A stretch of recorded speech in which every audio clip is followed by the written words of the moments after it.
All the way there, every man I met seemed to me to be a policeman or a detective, and for all that it was a cold night, the sweat was pouring down my face before I came to the Brixton Road.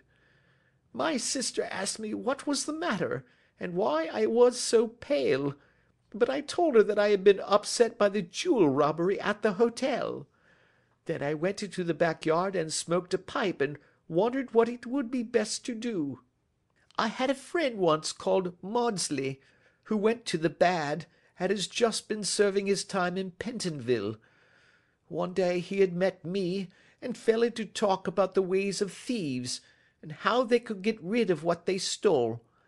I knew that he would be true to me, for I knew one or two things about him, so I made up my mind to go right on to Kilburn, where he lived, and take him into my confidence. He would show me how to turn the stone into money, but how to get to him in safety.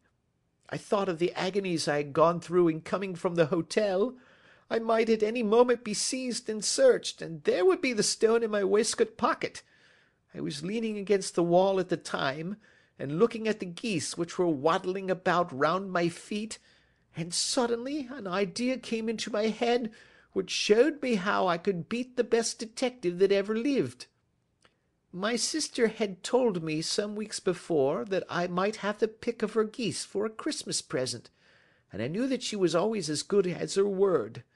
I would take my goose now, and in it I would carry my stone to Kilburn. There was a little shed in the yard, and behind this I drove one of the birds, a fine big one, white, with a barred tail.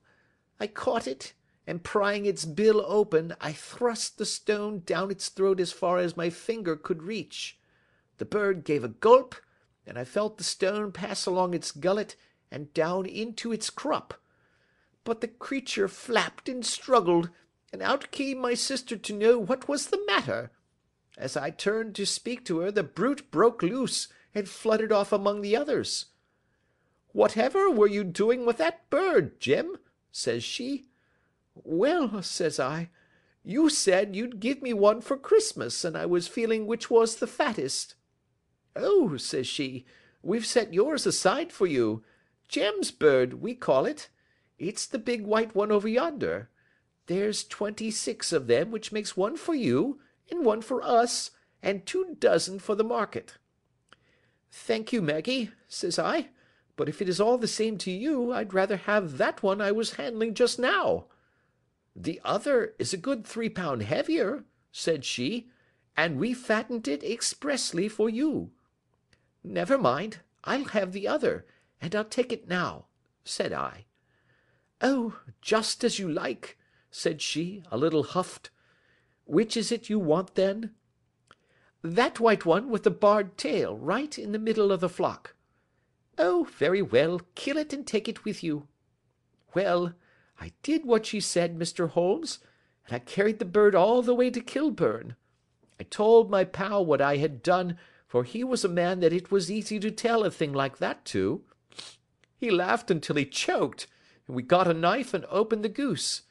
My heart turned to water, for there was no sign of the stone, and I knew that some terrible mistake had occurred. I left the bird, rushed back to my sister's, and hurried into the backyard. There was not a bird to be seen there. "Where are they all, Maggie?" I cried. "Gone to the dealers, Jem."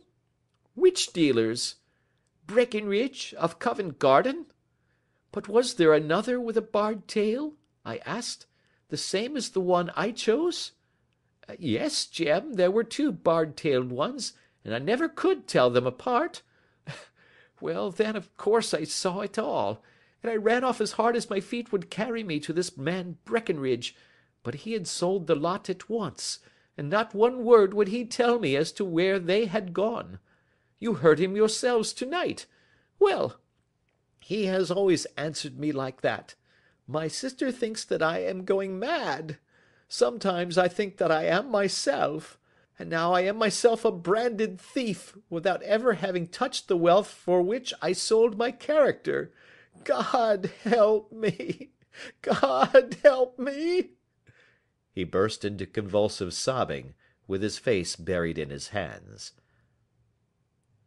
There was a long silence, broken only by his heavy breathing and by the measured tapping of Sherlock Holmes's finger-tips upon the edge of the table.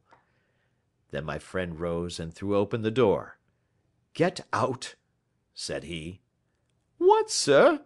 Oh, heaven bless you!" "No more words. Get out." And no more words were needed. There was a rush, a clatter upon the stairs, the bang of a door, and the crisp rattle of running footfalls from the street. "After all, Watson," said Holmes, reaching up his hand for his clay pipe, "I am not retained by the police to supply their deficiencies. If Horner were in danger it would be another thing, but this fellow will not appear against him, and the case must collapse. I suppose that I am commuting a felony, but it is just possible that I am saving a soul. This fellow will not go wrong again. He is too terribly frightened. Send him to jail now, and you will make him a jailbird for life. Besides, it is the season of forgiveness. Chance has put in our way a most singular and whimsical problem, and its solution is its own reward. If you will have the goodness to touch the bell, doctor, we will begin another investigation, in which also a bird will be the chief feature." End of Adventure 7.